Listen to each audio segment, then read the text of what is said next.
The night Matthew Carter's life shifted forever began in a parking lot slick with rain and neon light, the kind that reflects regret back at you. He sat behind the wheel of his aging sedan, engine idling, watching his boss stumble slightly as she searched for her keys with shaking hands. Matthew was a single father who measured his days in school drop-offs, overtime shifts, and sleepless nights. He had learned not to expect miracles. Yet in that moment, with the storm pressing in and his heart already heavy, he had no idea that one quiet act of kindness would ripple through every broken corner of his life. Before the story unfolds any further, take a moment right now. If you believe in kindness, second chances, and the power of doing the right thing even when no one is watching, please like this video, comment your thoughts, share it with someone who needs hope, and subscribe to the channel. Stories like this exist because of people like you. Matthew lived in Columbus, Ohio, in a small rental house that always smelled faintly of laundry detergent and old coffee.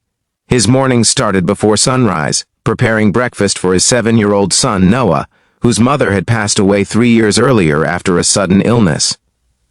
Grief had reshaped Matthew into someone quieter, more careful, someone who folded his pain into routines.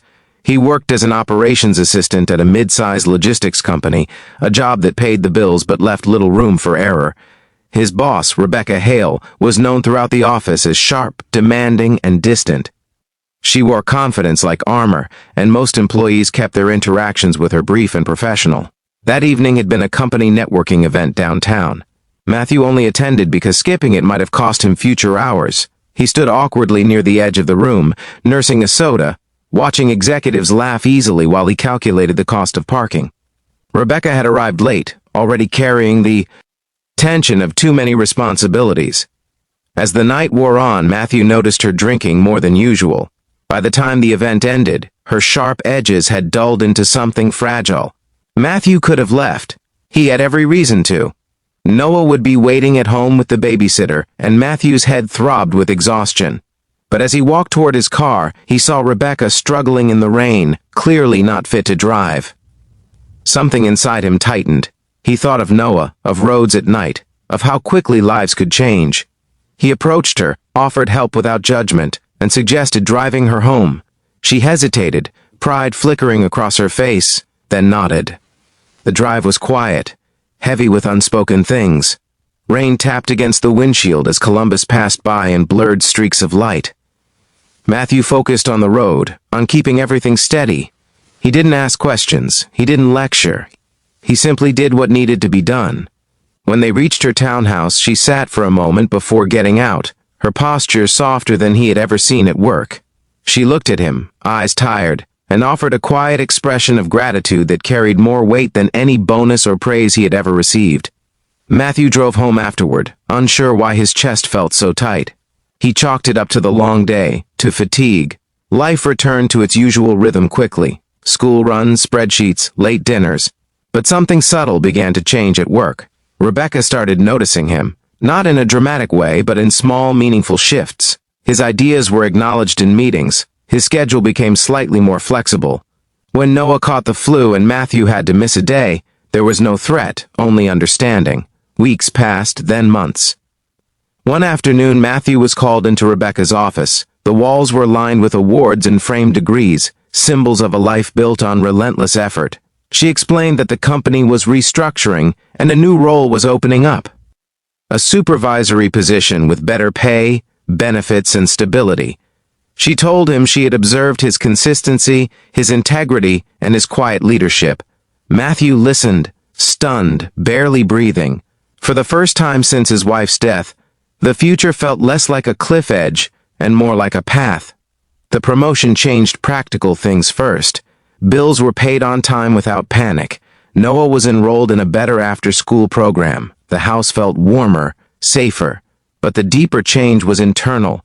Matthew began to believe that who he was, not just what he endured, mattered. He stood taller, he smiled more. He started coaching Noah's Little League team, something he had always wanted to do but never had the energy for before. Rebecca, too, seemed changed. She was still firm, still driven, but there was a humanity beneath her professionalism that hadn't been visible before. Matthew later learned through office whispers that she had been going through a painful divorce that year, carrying the weight of public success and private failure. That night in the rain had been one of her lowest points. Matthew's simple decision not to look away had reminded her that she didn't have to carry everything alone. Life tested Matthew again when Noah had a minor accident at school, requiring surgery and weeks of recovery. Fear clawed at Matthew the way it had years earlier, threatening to pull him back into that dark place. But this time, he wasn't alone. Rebecca ensured he had paid leave. Co-workers covered shifts. Meals appeared at his doorstep. The kindness he had once offered quietly returned to him tenfold. As Noah healed, Matthew found himself reflecting on how fragile and interconnected lives really were. He thought about that rainy night often, about how close he had come to choosing convenience over compassion. He realized that heroism didn't always look like grand gestures. Sometimes it looked like staying when you could walk away, like offering help without expecting anything in return. Just before the story reaches its end, take a second and comment below. Share what this story made you feel, or tell us about a moment when a small act of kindness changed your life. Your words might be exactly what someone else needs to read today. Years later, Matthew stood in the audience at a company award ceremony. Noah, now a teenager, beside him, taller than he remembered. Rebecca was on stage, speaking about leadership and empathy, about how success meant nothing if it cost you your humanity. As she spoke, her eyes briefly found Matthew's, and there was that same quiet recognition. No spotlight, no announcement. Just an understanding that their lives had intersected for a reason. If this story touched your heart, if it reminded you that kindness still matters in a world that often feels cold and rushed, please like, share, and subscribe. Your engagement helps keep stories like this alive, reaching people who need hope more than they know. Matthew never became famous. His life didn't transform into something out of a movie, but it became something better. It became steady, meaningful, and filled with moments that mattered. And all of it traced back to one rainy night in Ohio when a single dad chose compassion over convenience, and a quiet thank you became the beginning of a new life.